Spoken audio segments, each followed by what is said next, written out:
Glória a Deus. Boa noite, a paz do Senhor.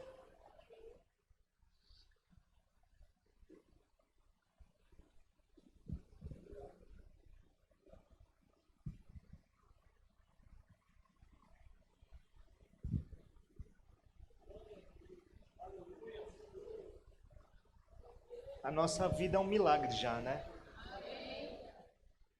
E são tantos milagres que eu posso contar. São tantas coisas que o Senhor fez e continua fazendo. Na minha vida, na vida de vocês, na vida da nossa comunidade, aquilo que Deus tem feito é inexplicável. Porque o milagre não tem como explicar milagre. Não tem como mensurar tamanhos de milagres. Eu lembro que em 2018, essa comunidade era totalmente diferente. E nós começamos a plantar sementes, nós começamos a reformar uma estrutura de prédio, mas na verdade a gente viu o agir de Deus trabalhando nas estruturas na vida das pessoas. As estruturas de pessoas começaram a ser transformadas. Milagres. Um dos milagres que eu posso contar aqui para vocês é a vida do Fred.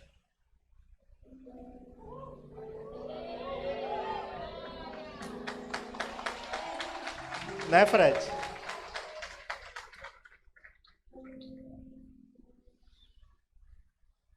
O Fred, para quem conhece o Fred há muito tempo, sabe que o Fred é um milagre, né? Também tem a Amanda. Cadê a Amanda? Cadê a Amanda? A Amanda também é um milagre, porque ela metia a faca no marido. Ela enfiava a faca no marido. E ela tá aqui hoje. Né?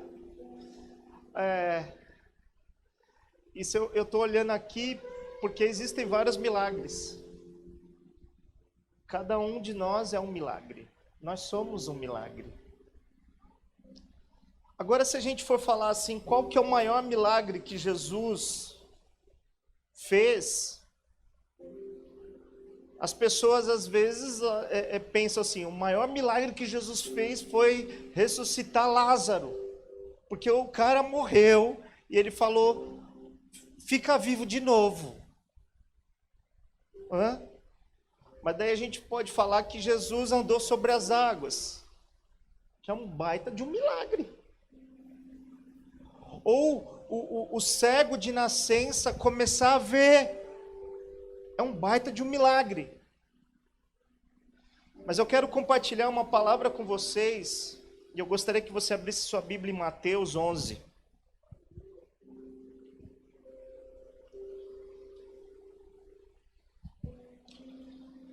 Mateus 11. Jesus, ele fala qual é o maior milagre.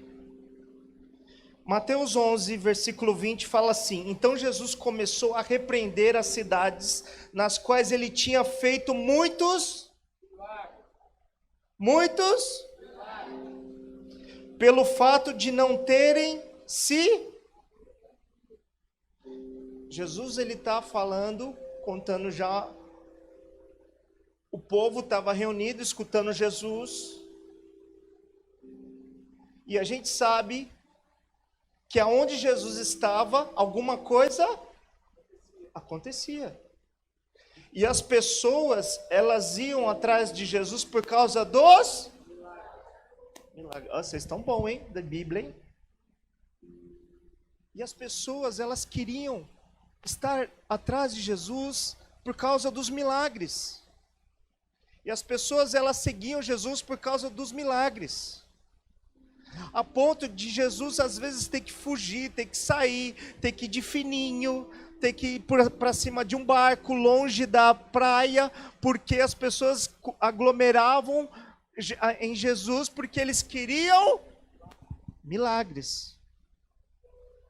Então Jesus, ele continua falando assim no 21, ai de vocês, Corazim, ai de vocês, Betsaida, porque se em Tiro e em Sidom se tivessem operado os milagres que foram feitos em vocês, há muito que eles teriam se arrependido com pano de saco e cinza.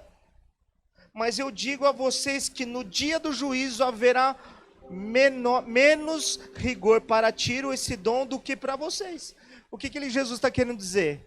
Gente, eu fiz tantos milagres. Eu fiz tantos milagres na vida de vocês. Mas em cidades que eu não fiz, eles não conhecem milagres. E eles não vão sofrer tanto no dia do juízo que nem vocês. Mas por quê? Vamos continuar aqui, no 22. Mas eu digo a você, 23.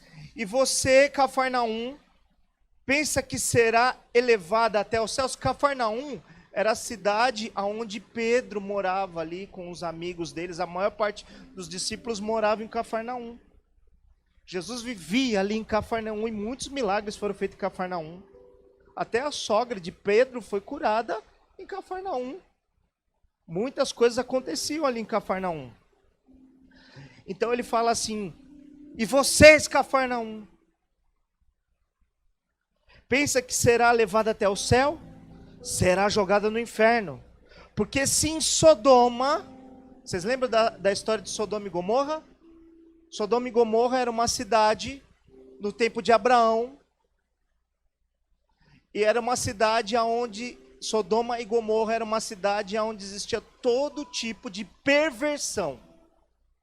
A ponto dos moradores de Sodoma e Gomorra quererem fazer sexo com anjos. Com os anjos que foram visitar ali Ló.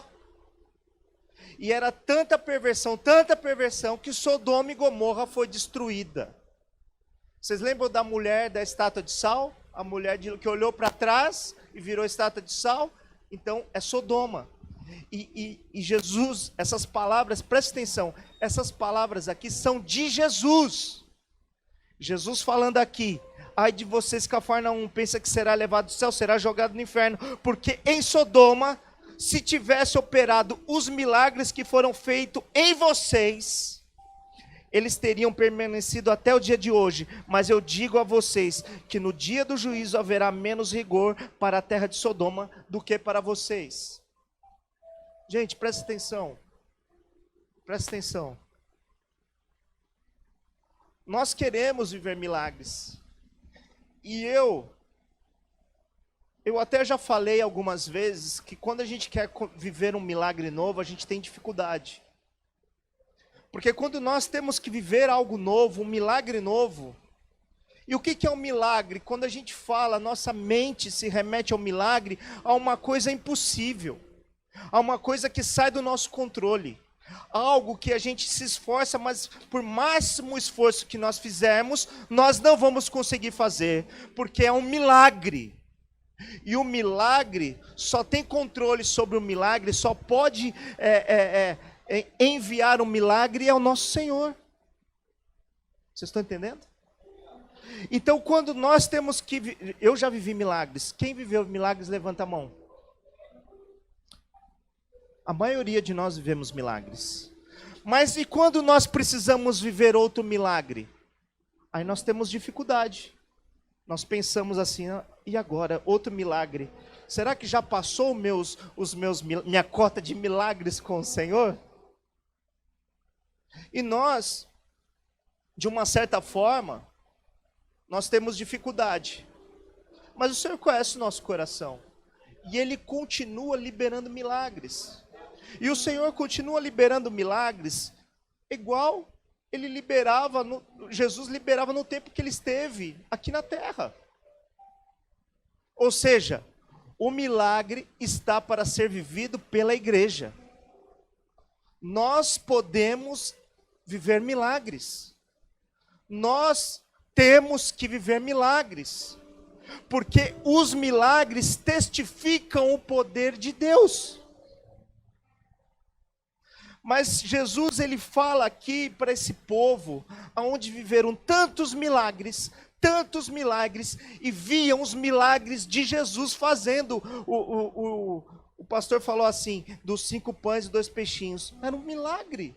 E tantos milagres que nós ouvimos falar durante esses cultos de quarta-feira. Hoje é quarta? É quarta, né? É quarta? É o quê? Até meia-noite é quarta, tá certo.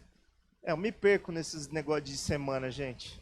Bom, então, os milagres estão para testificar o poder de Deus, e os milagres, eles são para que a nossa fé seja fortificada. Porém, o maior milagre que Jesus fez e que Jesus faz, preste atenção, o maior milagre que Jesus pode fazer é a transformação de um homem. O maior milagre que Jesus faz é pegar a gente que não tem valor nenhum, cheio de culpa, cheio de pecado, cheia de marra, cheia de vícios, cheia de tantas coisas. Ele pega a gente como um oleiro pega um vaso e quebra e amassa e espreme aquela massa e tira os carrapichos e tira tudo que Satanás impregnou na vida de um homem, ele tira e transforma. Ou seja, o maior milagre de Jesus é a transformação do homem.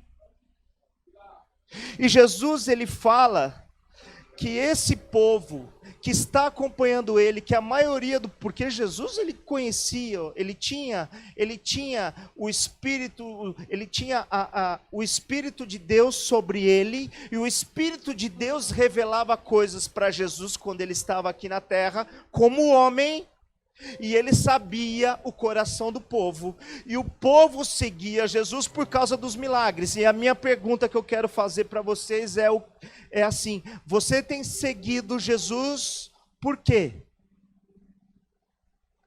Porque nós criamos uma expectativa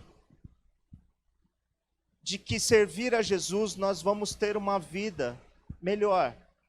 Aliás, nós temos uma vida melhor, porque nós somos empoderados do Espírito Santo de Deus. E o Espírito Santo de Deus é um poder que faz nós passarmos por dificuldades que em outro momento nós não conseguiríamos passar.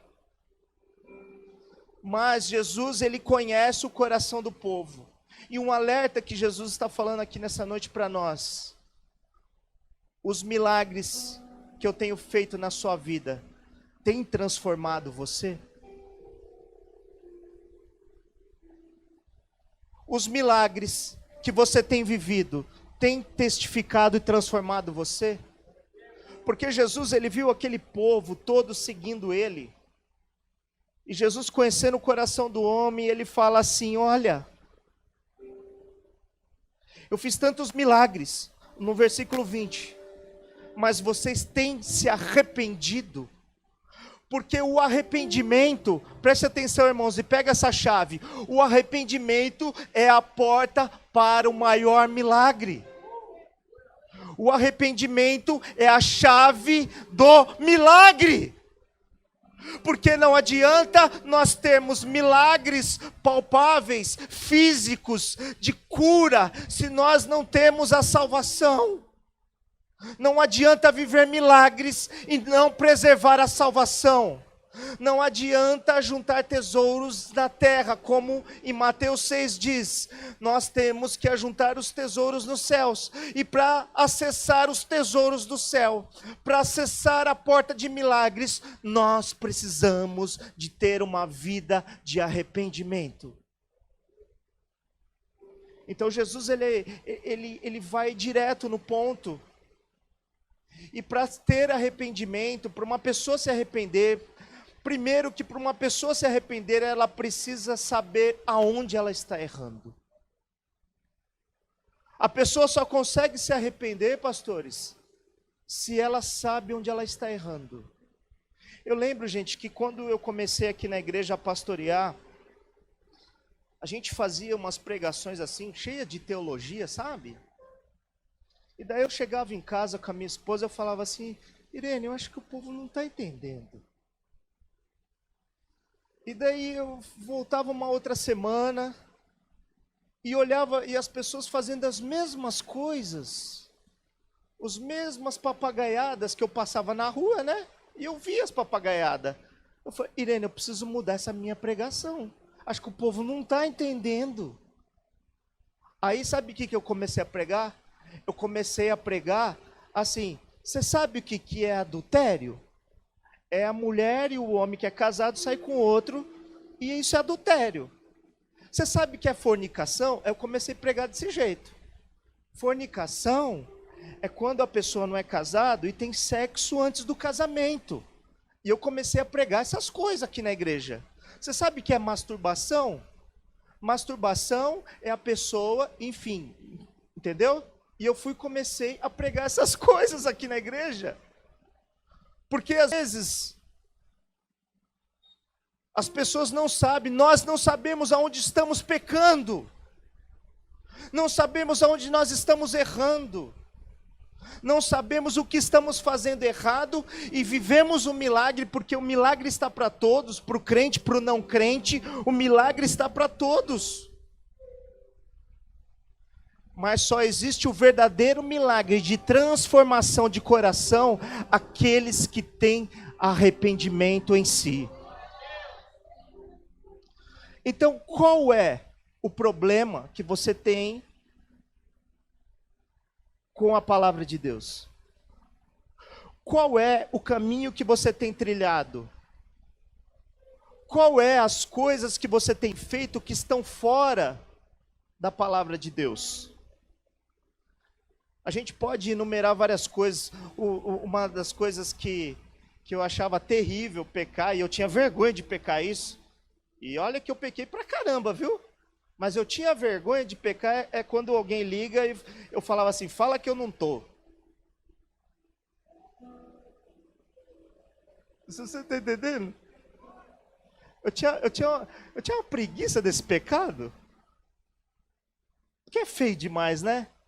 Agora eu estava conversando com a minha esposa, com a Irene, e falei assim, existe um outro pecado, que é um pecado muito grave, que é o pecado da falta de caráter. Vocês sabem o que é isso, falta de caráter? A falta de caráter é um pecado terrível. E a falta de caráter leva a pessoa a contar mentiras e a inventar histórias e a deflagrar muitos pecados e viver muitos pecados e continuar vivendo como se nada tivesse acontecendo. Aquilo se tornou tão normal na vida da pessoa que ela não sabe que é pecado. Existem outros pecados e vários pecados. Tantos pecados. Mas o bom é que para todos os pecados existe a porta da graça. E a porta da graça, ela precisa ser acessada através do arrependimento. O milagre principal de Jesus tem que ser acessado através do arrependimento. Então eu quero fazer uma pergunta aqui. Aliás, eu quero compartilhar com vocês o texto que a gente compartilha toda a Santa Ceia. Que Paulo ele diz assim, examine-se, pois, o homem a si mesmo. Então eu gostaria que você fechasse seus olhos e você se examinasse. A sua vida tem sido como?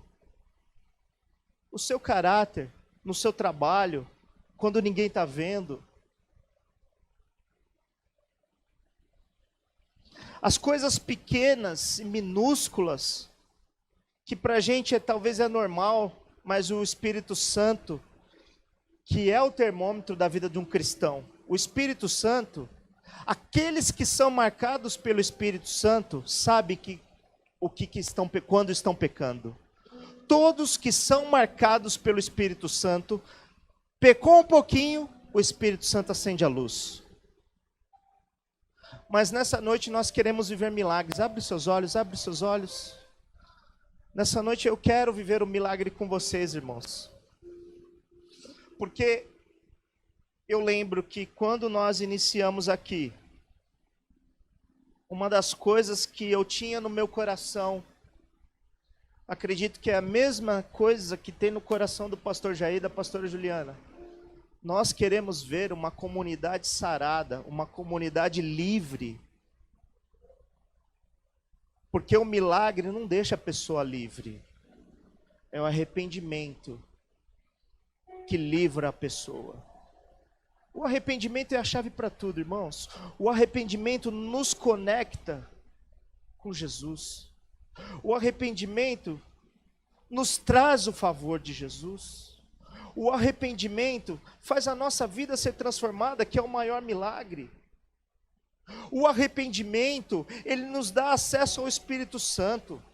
O arrependimento nos faz, nós temos uma vida de amor. Ei, irmão, sabe quando Jesus fala assim, ele de uma certa forma, ele resume todos os mandamentos, e ele fala assim, amar a Deus sobre todas as coisas e ao próximo como a si mesmo. E às vezes nós temos dificuldade de entender o que é amar ao próximo como a nós mesmos. Como que eu vou amar o irmão da mesma forma que eu amo a minha esposa? Como eu vou amar o irmão da mesma forma que eu amo a minha filha? O que Jesus ele está falando, o que a palavra de Deus fala, e ela quer nos falar, e ela quer nos ensinar, é que esse amor, que ele é acessado através de Jesus, para uma pessoa que tem uma vida de arrependimento, esse amor é estilo de vida. O amor não é emocional, o amor não é sentimental, o amor é um estilo de vida. Qual é o estilo de vida que você está tendo? Uma pessoa que acessa o milagre de transformação, ela vive um amor como estilo de vida. Vocês estão entendendo que uma coisa vai puxando a outra? Então, se eu vivo um milagre de transformação, então eu tenho a minha vida em arrependimento. Então, se eu tenho a minha vida de arrependimento, o pecado, ele pode até passar por mim, mas ele não vai achar moradia nessa casa que é o meu coração. Então, se eu tenho uma vida de arrependimento, se eu tenho uma vida transformada e a cada dia transformada, irmãos, a nossa transformação é até Jesus voltar. A gente nunca vai estar 100%. A gente nunca vai estar 100%, mas todo dia as misericórdias do Senhor se renovam.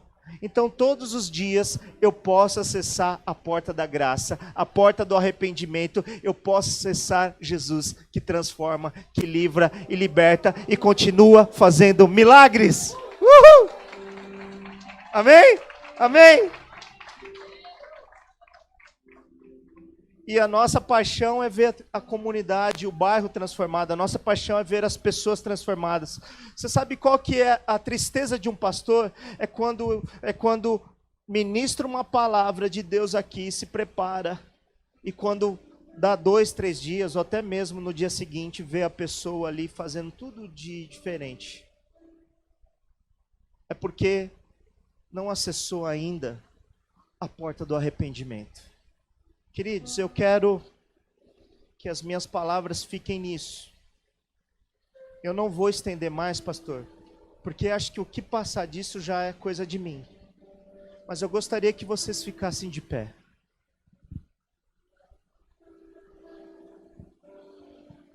Aleluias. Feche seus olhos.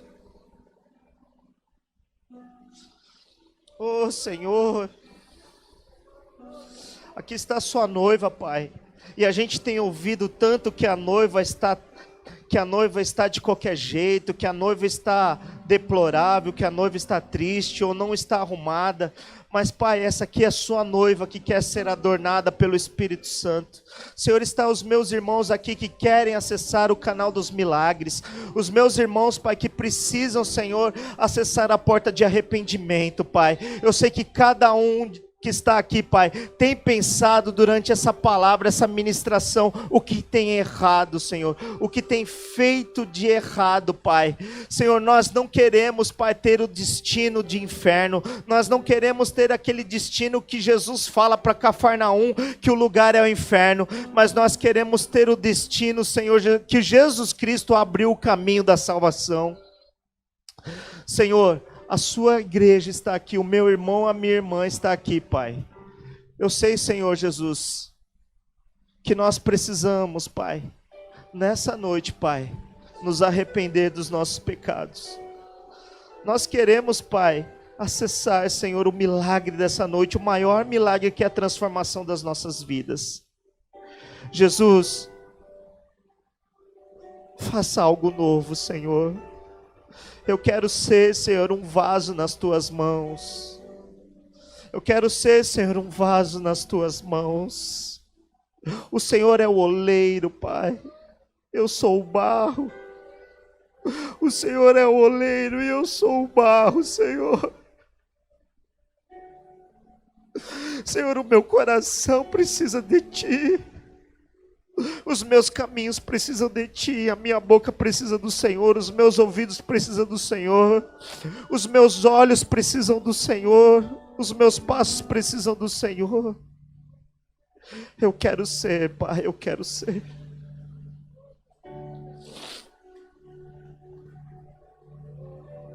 Eu quero ser.